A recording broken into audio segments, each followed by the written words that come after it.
আমি ওলা চালাই, বেশিরভাগই নাইট শিফট। গত সপ্তাহে রাত 11টার সময় এক বৃদ্ধ ভদ্রলোককে তুলেছিলাম। সাদা পাঞ্জাবি, ধুতি, চোখে ক্লান্তি, কিন্তু গলায় এক অদ্ভুত দৃঢ়তা। গাড়িতে উঠে বললেন, আজ রাতে আমাকে 5টা জায়গায় নিয়ে যেতে হবে। আমি তোমাকে 5,000 টাকা দেব, নগদ। কিন্তু শেষ না হওয়া পর্যন্ত কেন জানতে চেও না বলেই একটা কাগজ এগিয়ে দিলেন। তাতে 5টা ঠিকানা লেখা। প্রথম স্টপ দক্ষিণ কলকাতার এক পুরনো বাড়ি। আমি গাড়ি থামালাম, তিনি নামলেন না, শুধু জানালার কাঁচ নামিয়ে তাকিয়ে রইলেন। 10 মিনিট। চোখ দিয়ে জল পড়ছে, কিন্তু কোনো শব্দ নেই। চলো পরেরটা। দ্বিতীয় স্টপ একটা প্রাথমিক স্কুল, গেট বন্ধ। ভেতরে অন্ধকার মাঠ। তিনি নেমে গেলেন, ধীরে ধীরে হেঁটে গেলেন দোলনার দিকে। একটায় বসে ধীরে ধীরে দোল খেতে লাগলেন। 20 মিনিট পর ফিরে এলেন। এখানে আমি পড়াতাম। 43 বছর, জীবনের সেরা সময় ছিল ওটাই। তৃতীয় স্টপ একটা ছোট পুরনো কফি হাউস। ভেতরে ঢুকে 1 কাপ চা অর্ডার করলেন। কোণের টেবিলে একা বসে রইলেন। চায়ে হাতও দিলেন না, শুধু চারিপাশে তাকিয়ে রইলেন।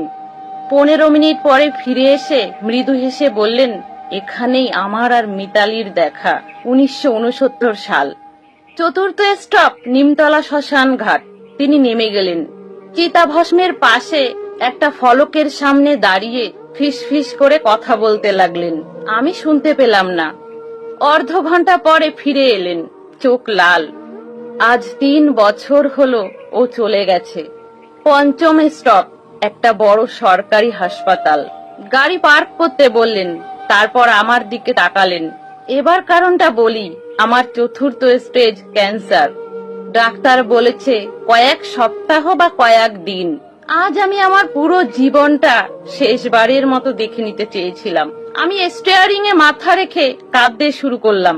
তিনি বললেন, বাড়িটা যেখানে আমি আমার সন্তানদের বড় করেছি, স্কুলটা যেখানে আমি আমার উদ্দেশ্য খুঁজে পেয়েছিলাম, কফি হাউস যেখানে প্রেমে পড়েছিলাম, শ্মশান ঘাট যেখানে শেষ বিদায় দিয়েছি, আর এই হসপিটাল যেখানে আজ ভর্তি হব, আর বাড়ি ফেরা হবে না। তিনি আমার হাতে 5,000 টাকা গুজে দিলেন। ধন্যবাদ, তুমি আমাকে আমার জীবনটা একবার ঘুরিয়ে দেখালে। আমার শেষ অচেনা মানুষ যে আমার সাথে কোমল আচরণ করলো। আমি নিতে চাইনি। না দাদু, এটা আমি নিতে পারবো না। তিনি বললেন, নাও, আমার কাউকে দেওয়ার নেই। ছেলে মেয়েরাও কথা বলে না, বন্ধুরা কেউ নেই। তুমি 3 ঘন্টা সময় দিয়েছ, 3 ঘন্টার মানবিকতা, তার দাম টাকার চেয়েও বড়। তিনি ছোট সুটকেসটা নিয়ে ভেতরে ঢুকে গেলেন। পরের দিন আবার গেলাম, খোঁজ নিলাম। শ্রী অনিরুদ্ধ মুখার্জি, কেবিন 412। ফুল নিয়ে ঢুকলাম। আমাকে দেখে মুচকি হাসলেন। তুমি এসেছো? এভাবে ফেলে যেতে পারিনি। 2 ঘন্টা কথা বললাম। তার মিতালি দেবী, তার ছাত্রছাত্রী, তার অভিমানী ছেলে মেয়েদের কথা। প্রতিদিনই যেতে শুরু করলাম। চা নিয়ে যেতাম, খবরের কাগজ পড়ে শোনাতাম, কখনো আবার চুপ করে বসে থাকতাম। একদিন বললেন, ভাবতাম একাই মরবো, কিন্তু তুমি আছো। শেষ বেলায় একজন অচেনা মানুষ পরিবারের মতো হয়ে গেল। এটাই আমার আশীর্বাদ। আমি তার হাত ধরলাম। আপনি একা নন। মঙ্গলবার ভোর 3:17 তিনি চলে গেলেন। আমি তখন তার হাত ধরে বসে। শেষ কথা ছিল, সবাইকে বলো অচেনা মানুষদের দিকে তাকাতে, সত্যি করে তাকাতে। আমরা সবাই কোথাও যাচ্ছি, কেউ একটু দ্রুত, কেউ একটু ধীরে। যাওয়ার পথে দয়া করো। তুমি করেছিলে। তুমি আমার শেষ দিনগুলো বাঁচিয়ে দিলে। মনিটরের শব্দ সোজা লাইন হয়ে গেল। শ্মশান ঘাটে তার দাহের সময় ছিল 6 জন মানুষ। আমি, 3 জন নার্স, একজন উকিল আর একজন প্রাক্তন ছাত্র। 43 বছরের শিক্ষকতা, 52 বছরের দাম্পত্য, 81 বছরের জীবন, 6 জন মানুষ।